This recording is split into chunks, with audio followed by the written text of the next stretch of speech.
Huawei est devenu populaire et connu du grand public en septembre 2015 lors du lancement du tout nouveau haut de gamme de chez Google, le Nexus 6P. En avril 2016, le géant chinois a décidé de sortir son propre flagship avec le Huawei P9. C'est Vito et vous regardez mon test dans la Postec du Huawei P9. Comme d'habitude, je vais insister sur l'expérience d'unboxing que l'on a avec ce smartphone. Et aujourd'hui, en fait, le Huawei P9, on le voit avec cette boîte fait dans le grand classicisme. Une boîte entièrement blanche finalement. Le seul point qui fait rappeler que ça peut être un haut de gamme, c'est peut-être l'inscription en doré de Huawei P9, ainsi que le marquage et le branding Leica. Pas de grand chambardement, c'est une boîte très classique. À l'intérieur, on va retrouver, dès qu'on ouvre la boîte, on va retrouver en fait le Huawei P9. En dessous, on va retrouver trois boîtes, une avec le chargeur et le câble USB vers USB type C, ainsi qu'une boîte contenant le chargeur qui n'est pas un chargeur rapide mais un chargeur 5 volts 2 ampères, et une autre boîte où on va retrouver donc tous les papiers, la documentation, ainsi que l'outil SIM. Pas trop à fouetter un chat, malgré tout on sent que Huawei a fait des efforts, que ce soit au niveau de la texture de la boîte et au niveau, on va dire un petit peu du look. C'est simple. D'un point de vue design maintenant, il faut parler donc de ce P8. La première chose qui frappe en fait, c'est le fait qu'il est très glissant en fait. Dès qu'on l'a en main, il glisse mais il est très très fin et ça c'est très agréable. Sur la face avant, on retrouve donc en fait un capteur frontal de vidéo. De photo vidéo, le sensor ainsi que le haut-parleur, pas grand chose, puis l'écran bien sûr. Sur le dos on va retrouver donc le scanner d'empreinte digitale, les deux caméras, le flash LED ainsi que l'autofocus laser et le branding Leica et Huawei. Sur le dessus on va retrouver juste un micro secondaire, sur le dessous le port jack, le micro primaire, le port USB type C, ça c'est très positif, un HP. Sur le côté gauche, on va retrouver le bouton Power on Off ainsi que le volume plus-moins. Et enfin, pour finir, sur le côté gauche, le port SIM et micro SD. Il faut savoir que ce smartphone est la version L09, donc la version européenne, et il n'est que mono SIM. Alors, juste pour revenir sur les appareils photo, en fait, il y a deux lentilles. Une qui est couleur RGB et l'autre qui est monochrome, mais ça, j'y reviendrai un peu plus tard dans la vidéo. Donc, d'un point de vue design, on est vraiment dans du très haut de gamme. Huawei rentre de plein pied dans ce domaine. Le P8 était un très bon téléphone, mais il ne pouvait pas concurrencer vraiment les Samsung et LG. Là, on voit que Huawei se met en face et clairement on peut le concurrencer de par sa finesse, de par finalement tout l'attirail qu'ils ont sorti pour ce téléphone. A noter quand même qu'on ne connaît pas la protection. Huawei n'a pas communiqué sur la protection utilisée pour le verre de la face avant. On ne sait pas. Moi, j'ai mis une protection d'écran. Bon, j'ai pas de rayures à noter, même sur l'arrière, j'ai une coque en même temps, mais voilà, c'est à noter. Parlons maintenant des performances, c'est important. Huawei utilise son propre processeur fabriqué par une de ses sous-entreprises qui est eSilicon, c'est le Kirin 955 octa-core, couplé à un Mali T880 à 4 cœurs. Donc c'est un couple qui fonctionne très bien.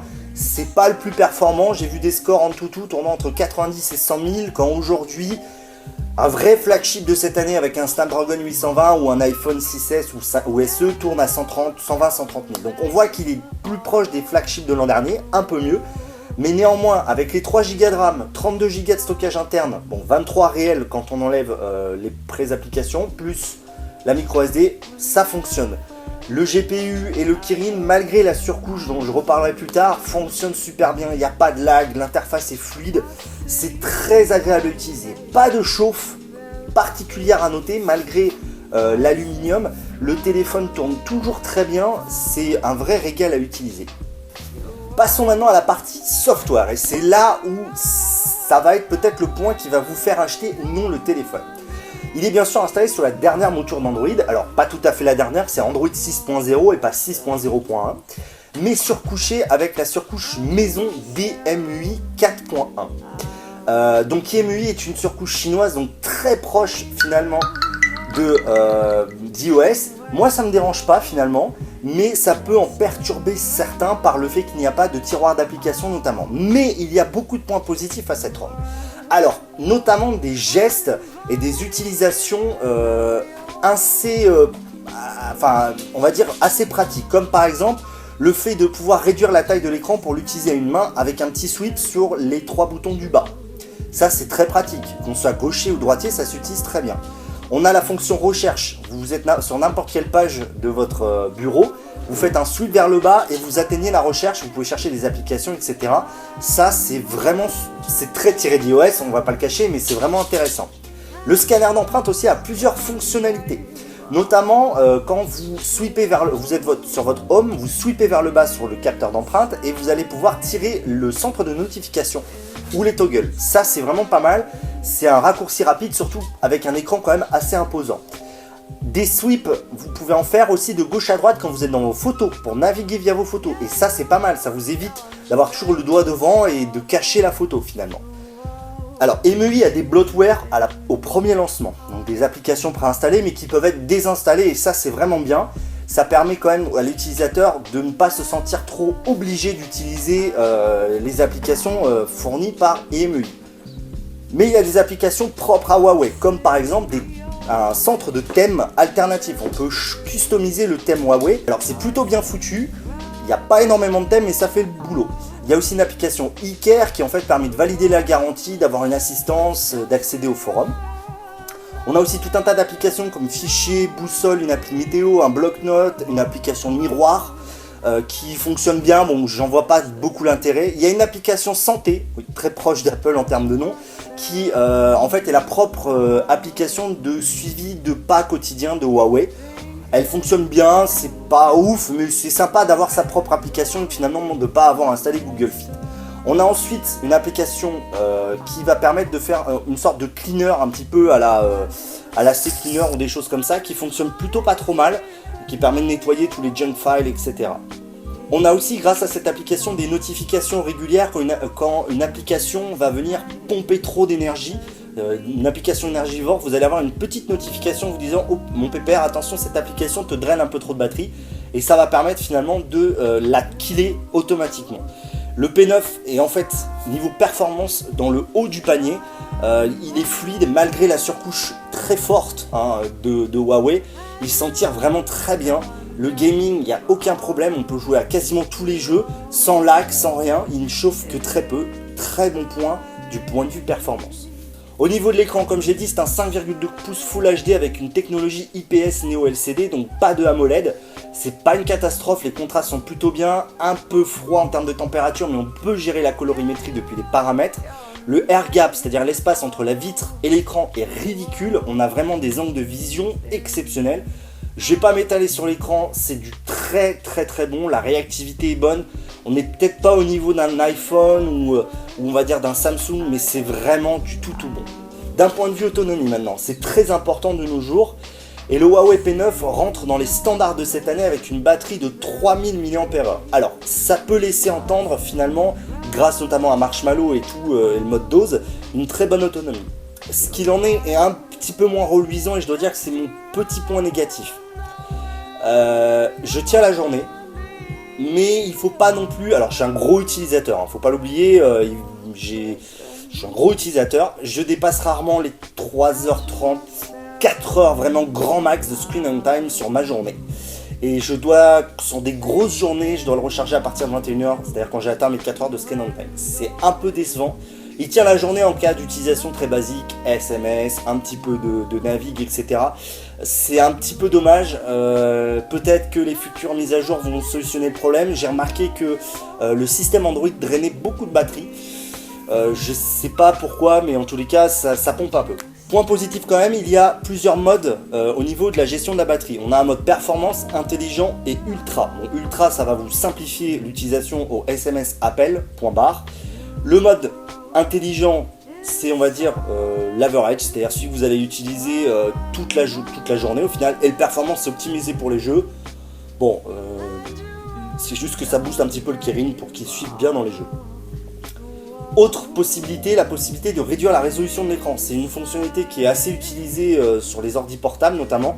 Là c'est le cas, vous pouvez réduire la résolution de l'écran à seulement de la HD, ce qui permet théoriquement d'économiser un peu de batterie. Alors j'ai pas essayé sur une journée complète, mais c'est vrai que ça a l'air de plutôt bien fonctionner. Ça ne détruit pas la qualité en elle-même, ce qui est plutôt un point très positif. Passons maintenant au point le plus intéressant, les caméras. Alors la caméra avant, je vais passer rapidement dessus, c'est une caméra qui fait 8 mégapixels, ça fait des beaux selfies, avec toujours ces fameuses fonctionnalités propres aux smartphones chinois qui en fait embellit votre visage. Mais le plus intéressant, c'est le capteur arrière. Le capteur double 12 mégapixels, co-développé avec Leica. Alors bon, il y a une sombre histoire comme quoi Leica n'aurait pas vraiment travaillé dessus, etc.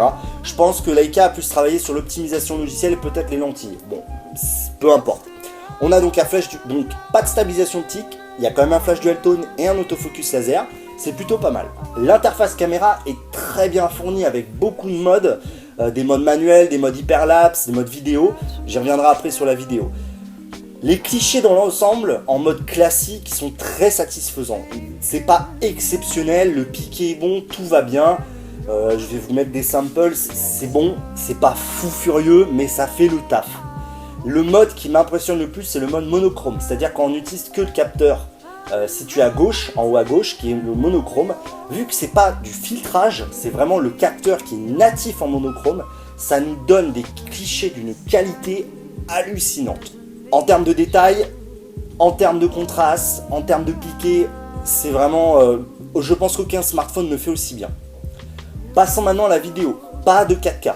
Ça ne me dérange pas personnellement, la 4K je m'en sers pas. Mode Full HD 60 images par seconde, 30 images par seconde. À 30 images par seconde, vous avez une stabilité logicielle. C'est pas trop mal. Les vidéos sont là encore de bonne qualité. C'est pas dingo, ça fait le boulot. Par contre, attention, j'ai quand même noté lors des vidéos prolongées qu'il y avait une chauffe au niveau de la zone de l'appareil photo. C'est pas rédhibitoire, je pense que le fait d'avoir deux capteurs, alors je sais pas si en vidéo il utilisait deux capteurs, je suis pas sûr, mais je pense que le fait d'avoir deux capteurs tire un peu sur le processeur. Passons maintenant aux connectivités. On a tout ce qu'il faut, du NFC, du Wi-Fi AC, du L-band, le scanner d'empreinte 4G+, de l'USB type C. Grosso modo, le P9 remplit tout ce qu'on a besoin en termes de contenant. La charge du P9 est relativement rapide, on va de 10 à 80% en environ 1h15. Par contre, les 20 derniers pourcents mettent énormément de temps, ce qui fait qu'une charge complète de 10 à 100% prend environ 2h20. Pas de chargeur rapide pour l'instant, alors qu'il est théoriquement compatible charge rapide avec un chargeur Huawei. C'est un peu dommage. Il est 4G+, ça c'est positif. L'accroche réseau est assez exceptionnelle, notamment je pense grâce au système breveté de Huawei à triple antenne virtuelle et qui permet de quasiment avoir aucun décrochage réseau. C'est très rare. Passons au scanner d'empreinte digitale qui est d'une rapidité hallucinante et d'une précision hallucinante. J'ai rarement eu l'occasion d'essayer un capteur d'empreinte d'une telle qualité. Bravo Huawei, je sais pas quoi dire, c'est vraiment top. Et ça fait plaisir de voir ça. Passons aux tarifs maintenant. Alors, Huawei, marque chinoise, on s'attend à un tarif finalement assez agressif. Finalement, par rapport au flagship, il est assez agressif. C'est-à-dire par rapport au S7, LG qui sont tous à entre 600 et 700 euros. Là, on est à 549 euros. Prix, on peut le trouver même à moins de 500 euros sur certains sites. Maintenant, au vu de ce qu'on propose, je dirais qu'il est au juste prix. Pas plus, pas moins. 549 euros. Ça peut paraître cher pour un Huawei. Mais quand on voit la qualité du produit, les performances qu'il offre, la qualité photo, c'est vraiment largement ce que ça vaut. Huawei a fait un pari risqué quand même de le mettre à ce prix-là. Mais honnêtement, ils ne pouvaient pas le mettre à moins. Il y a un gros travail qui a été fait sur l'appareil photo, de la grosse originalité et ça les vaut. Oui, ça les vaut. Je dirais qu'à 500 euros, ça commence à devenir une bonne affaire, ça c'est clair. Mais 549 euros, c'est absolument pas abusé pour ce prix-là. Ma conclusion, avant de vous faire une review plus tard, où je vous donnerai vraiment un peu plus de perspective sur mon utilisation. Ça fait grosso modo une semaine que je l'ai. C'est mon daily et je ne trouve rien à lui reprocher. Si ce n'est l'autonomie qui pour moi est un petit peu faible, vu que je suis un gros utilisateur. Maintenant, vu la capacité qu'il a à se recharger rapidement de 15-20% à 50%, c'est pas vraiment problématique. Je tiens la journée de toute façon. J'espère que Huawei va pousser une mise à jour pour régler ces petits problèmes de fuite de batterie dû au logiciel. Globalement, c'est un excellent produit. Quelques petites lacunes, il n'est pas parfait, mais la finition globale est clairement un ton au-dessus de tout le monde. L'interface est fluide, les performances sont au rendez-vous, le scanner d'empreinte est rapide, les photos sont de très bonne qualité. Huawei met un grand coup aujourd'hui avec ce P9 et je pense honnêtement que ça va vraiment, après le 6P qui était déjà un très bon produit, je pense qu'aujourd'hui ça va vraiment les faire rentrer dans le milieu très fermé des téléphones très haut de gamme comme le LG G5, le S7, mais aussi le HTC 10. C'est tout pour cette vidéo, elle était un peu longue, mais j'avais beaucoup de choses à dire sur ce P9. Je vous remercie d'avoir regardé, et puis je vous dis à très bientôt. Ciao ciao les amis.